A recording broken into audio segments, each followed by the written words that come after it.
He must see himself as the owner of the department store and as a member of the buying public. He must be able to generalize, as far as possible, from these points of view in order to strike upon the appeal or group of appeals which will be influential with as many sections of society as possible. Let us assume that our problem is the intensification in the public mind of the prestige of a hotel. The problem for the Public Relations Council is to create in the public mind the close relationship between the hotel and a number of ideas that represent the things the hotel desires to stand for in the public mind. The Council therefore advises the hotel to make a celebration of its 30th anniversary, which happens to fall at this particular time, and suggests to the President the organization of an anniversary committee of a body of businessmen who represent the cream of the city's merchants. This committee is to include men who represent a number of stereotypes that will help to produce the inevitable result in the public mind. There are to be also a leading banker, a society woman, a prominent lawyer, an influential preacher, and so forth until a cross-section of the city's most telling activities is mirrored in the committee.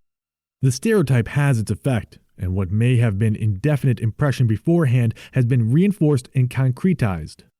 The hotel remains preeminent in the public mind. The stereotypes have proved its preeminence. The cause has been strongly presented to the public by identification with different group stereotypes. Here is another example. A packing company desires to establish in the public mind the fact that the name of its product is synonymous with bacon. Its Public Relations Council advises a contest on Bring Home the Beach Butt.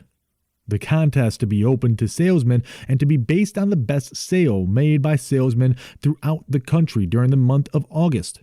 But here again, it is necessary to use a stereotype to help the possible contestant identify the cause.